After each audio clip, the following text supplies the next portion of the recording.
Somewhere in your house, right now, sits the cheapest garden center you will ever shop at. It is the bin under your kitchen sink, the pile by the back door, the box the mail carrier left on the porch this morning. For most of your life, the catalogs and the garden center aisles have taught you that a good garden is something you buy, bag by bag, bottle by bottle, every single spring. But the folks who grew food right through the Depression, who fed whole families on a city lot and a strong back, knew something we have quietly let ourselves forget. They did not buy the garden. They built it out of what everyone else was throwing away. And here is the part that still surprises people. They were not really feeding their plants at all. They were feeding the soil. The bottle, the bucket, the bin of coffee grounds. Nearly every old trick we are about to walk through comes back to that one quiet idea. Feed the ground beneath the plant, and the plant learns to take care of itself. If you have ever stood in that checkout line, arms full of bags, and felt a small voice ask whether your grandmother really did all this, and really spent all that, the honest answer is no. She did not. And it was never that you were doing it wrong. It is only that nobody makes a dollar telling you the cheapest way, so nobody ever ran the ad. Let us fix that, together. So today it is just the two of us, out by the vegetable bed, counting down 20 honest, recycled garden hacks our grandparents actually used. The ones that still hold up when you look hard at them. A few, I will admit, the internet has gotten badly wrong over the years, and we will set those straight as we go. Stick with me to the end, because the last 6 are the ones that quietly replace the most expensive shelf in the whole store. Let us start with your feathered helpers, because a yard full of chickadees is a yard with far fewer aphids. A decent feeder at the hardware store runs $15 to $40. Your grandparents made one from trash. Take an empty 2-liter soda bottle. Cut 2 small openings on opposite sides, about 2 inches up from the bottom, and push a wooden dowel or a sturdy stick straight through below them for a perch. Fill it with safflower seed. Not sunflower, safflower. Cardinals and chickadees love it, and squirrels tend to leave it alone. Hang it from a branch at least 5 feet off the ground. Here's the part most folks skip. Clean that feeder once a month. Wet plastic grows mold and bacteria fast, and a dirty feeder can sicken the very birds you set out to help. And keep it away from fences or low ledges where a cat can sit and wait. A store feeder, $25. This one, a bottle and a stick, and the birds cannot tell the difference. Steady water is the quiet secret behind half the tomatoes on this street, and a drip kit from the store can cost $50 and eat a whole Saturday. Your grandmother punched a hole in a bottle cap and called it done. Take a 2-liter bottle. Heat a nail and poke 2 or 3 tiny holes in the cap, about 1/16 of an inch across. Cut the bottom off the bottle, then bury it cap down, 2 to 3 inches into the soil right beside your tomato or pepper. Fill it with water, and it will drip slowly for 3 to 4 days, carrying a plant straight through a heat wave while you are off doing something else.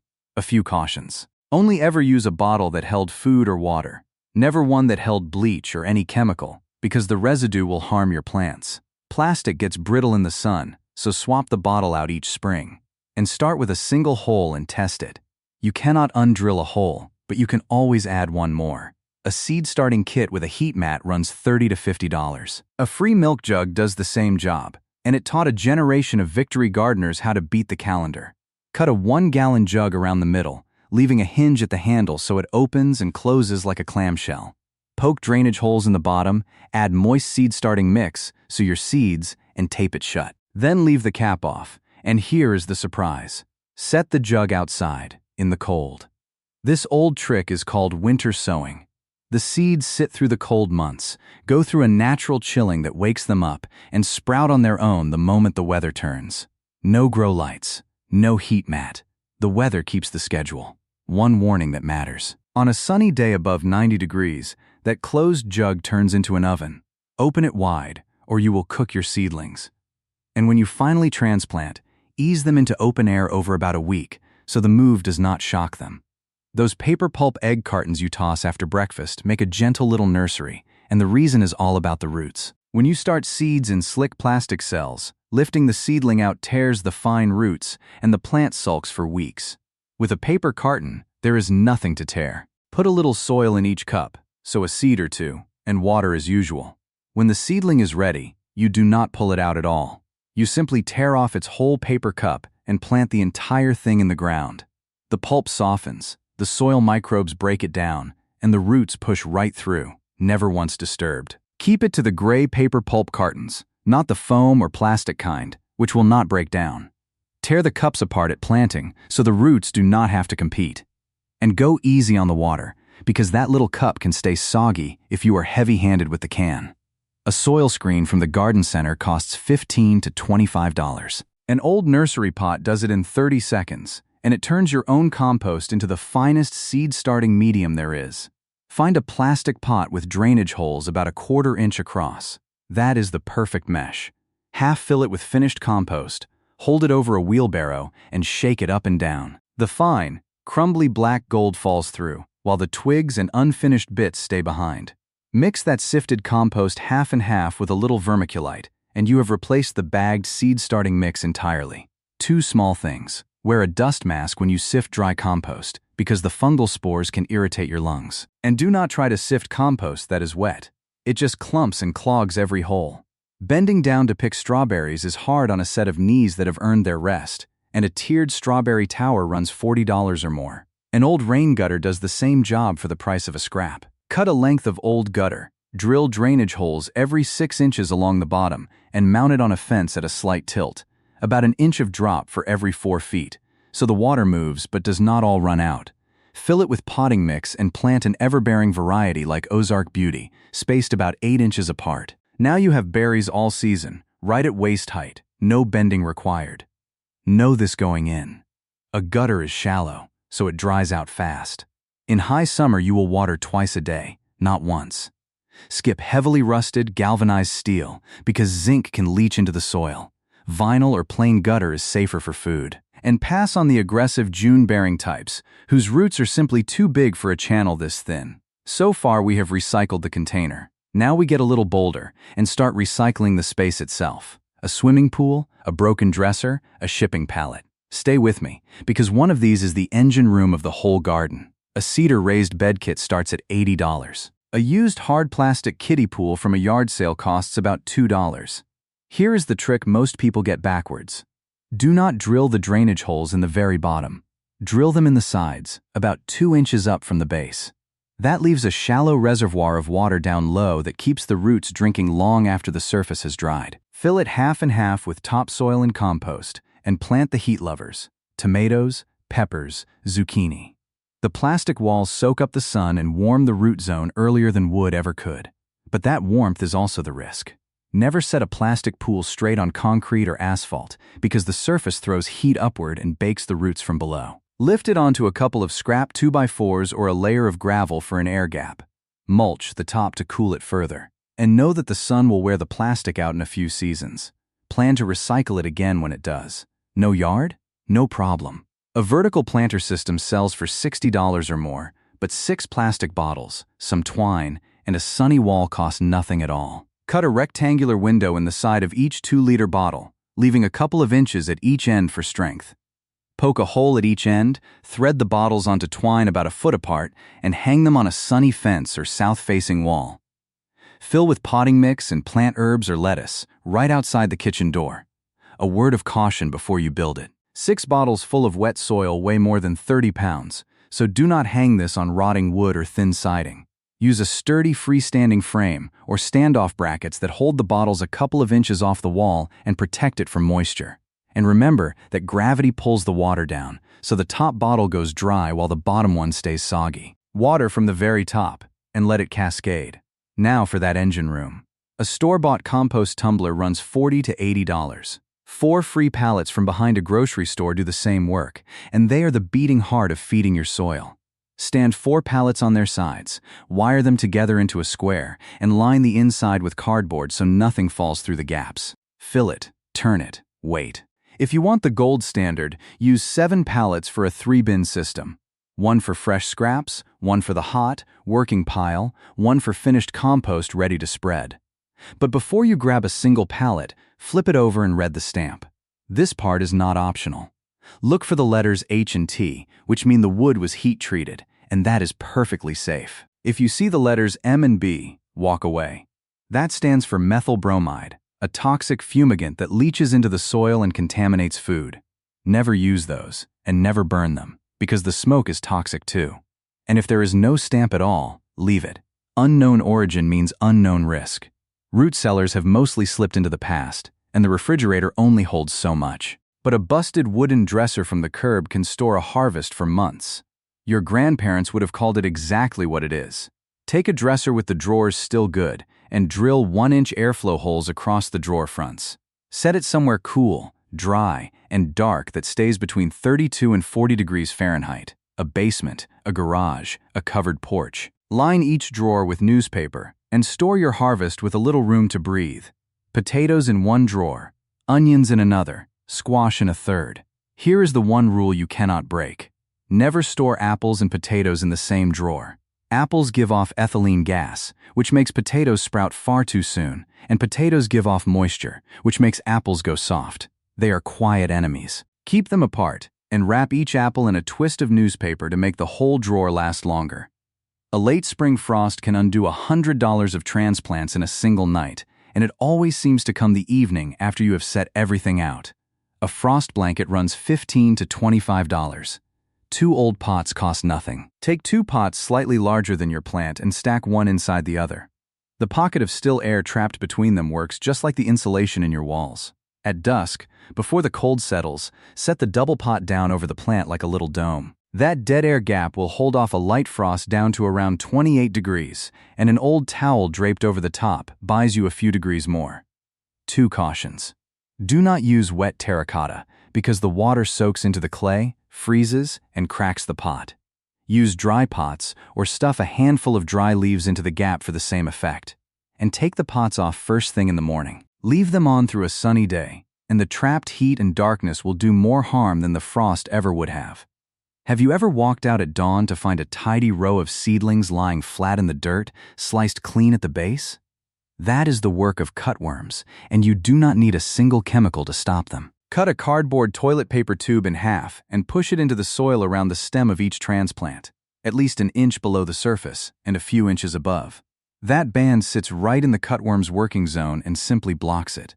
Best of all, the cardboard rots away on its own in 6 to 8 weeks, which is just about when the plant is too big for a cutworm to bother anyway. Push it deep enough, an inch below the line, because if you set it shallow, the cutworm crawls right under. And if you reach for a rigid plastic collar instead, a cut yogurt cup or the like, remember to lift it off by week 8, so it never starts to girdle the growing stem. A worn-out pair of boots does not have to end its days in a landfill. With a few holes and a handful of soil, it can sit by the front steps full of flowers for years.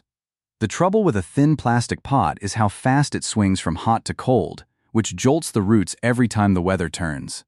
The leather or rubber of an old boot holds its temperature far more gently, giving the roots a steadier home. Poke a few drainage holes through the sole, fill with loose soil, and plant something that spills and trails.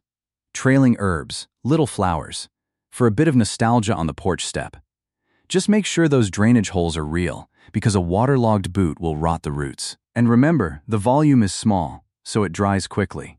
Check it often, and keep it out of the harshest all-day sun where it can overheat. Mint looks so innocent in its little nursery pot. Plant it loose in the ground, and within a season it owns the bed, then the path, then the neighbor's lawn. Mint does not share territory. It takes it. The old fix is simple. Plant your mint inside a sturdy pot at least 12 to 18 inches deep, then sink that pot into the bed so the rim stands an inch or 2 above the soil. The walls stop the runners from spreading sideways, and the lip stops them from creeping over the top. The same trick tames the other garden bullies that travel underground. Oregano, lemon balm, horseradish, bee balm. One mistake undoes it all. A pot with open holes in the bottom lets the runners escape straight down and out, so set the pot on a solid paver or saucer before you bury it. Then walk the edge once a year and snip off any runner making a break for freedom over the rim. Now, before we get to the last 6, and these are the ones that quietly feed the soil and replace the most expensive shelf in the store, I have gathered the heart of all this onto a single page, the seasonal timeline. The honest year 1 to year 3 of building living soil, a short list of what to skip, and the real sources behind every claim we make. All of it on one sheet you can tape inside the shed door or tuck in a kitchen drawer. When the little square comes up on the screen, point your phone at it, and it is yours. No charge, nothing to sign up for. Then come right back. Because the very next one is the trick that, more than any other, lets a garden stop needing the store at all. Pulling weeds is backbreaking work, and the weed fabric they sell at the store shreds after a few years and leaves plastic threads in your soil for the next decade. Your grandmother had a better way, and she did it long before anyone gave it a fancy name.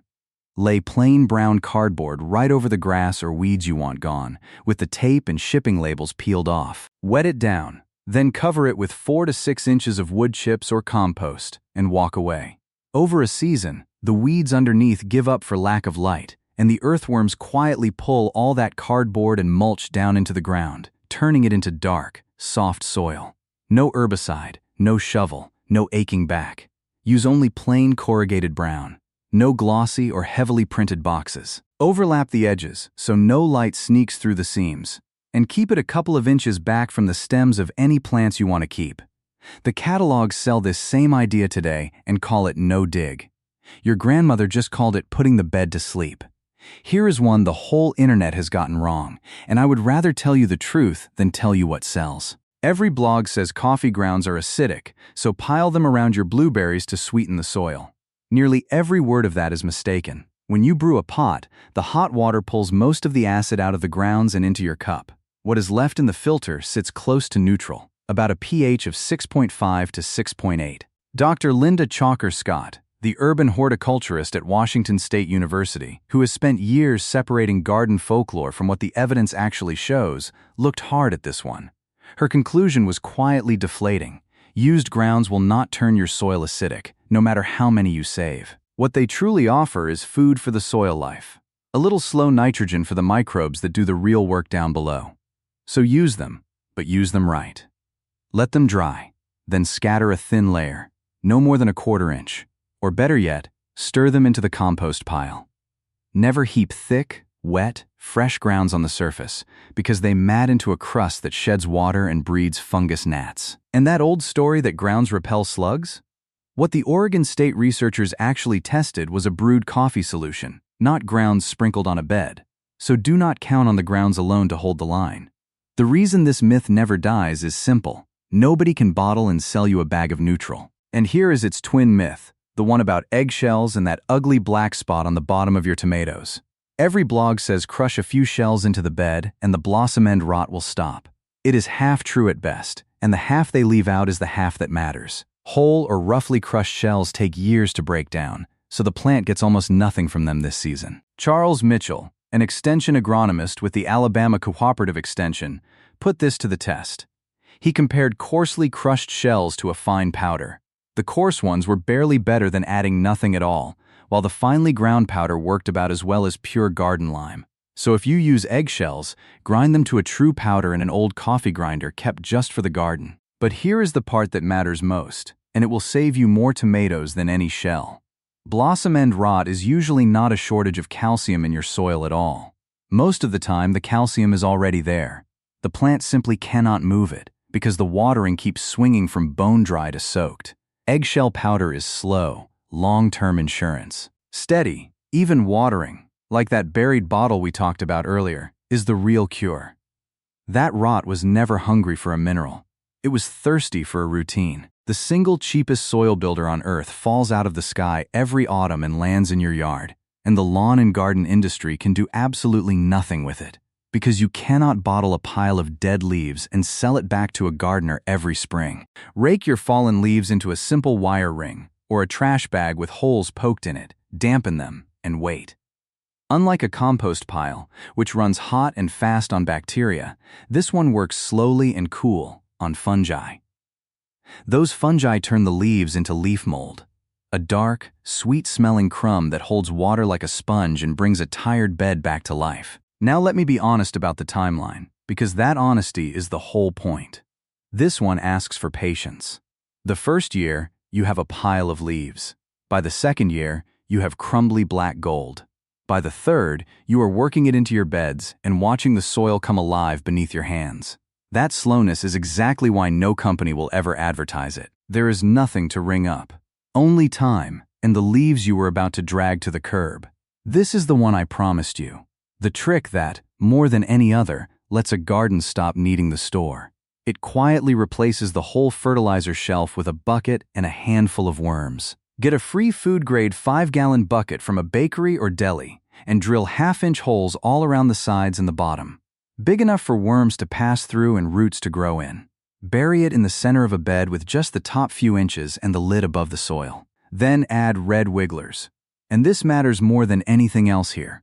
Red wigglers, the surface-feeding kind, never the deep-burrowing night crawlers, which will panic and die in a shallow bucket within a week. Every evening, drop your kitchen scraps in and close the lid. The worms turn those scraps into castings, and the roots of every plant around the bucket grow straight through the holes to feed. This is not folklore. It holds up under the science. A large review of the research found that beds amended with worm compost grew, on average, meaningfully more, with noticeably stronger root systems than the same soil left plain. And the math is the quiet miracle. A pound of red wigglers is a one-time purchase. They roughly double over a season. So by next year, one bucket is processing your scraps for free, and it keeps doing it, year after year, asking nothing of the store. Skip the meat and dairy, keep it to vegetable scraps, and use the right worm. And you may never buy a bag of fertilizer again. Let us end on something close to magic.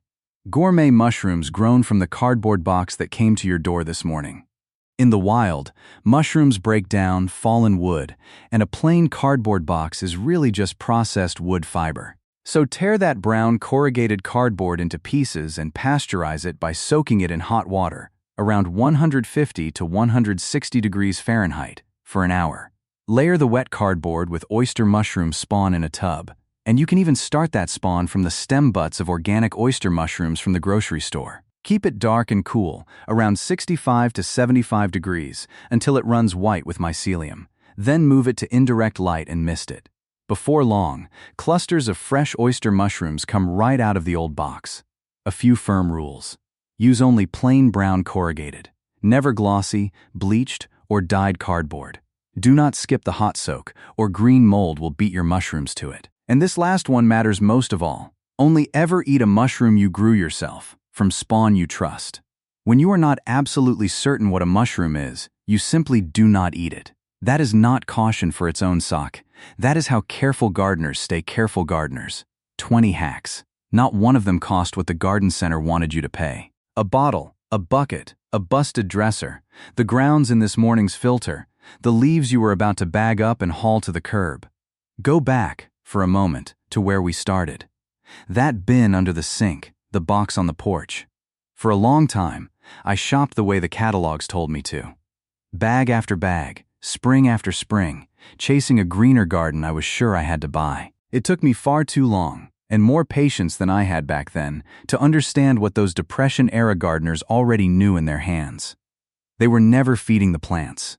They were feeding the ground beneath them, quietly, cheaply, out of whatever the world had thrown away, and letting the soil do the rest.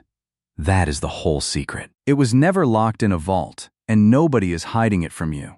It simply costs almost nothing, and in an industry built on selling you the next bag, the one thing it is never allowed to be is free. If that is the kind of gardening you come from, or the kind you would like to grow into, then you already belong out here at this vegetable bed with the rest of us. Subscribe, and let us keep tending the old, honest, thrifty way together. Take care of yourselves, and take care of your soil. I will see you out here next time.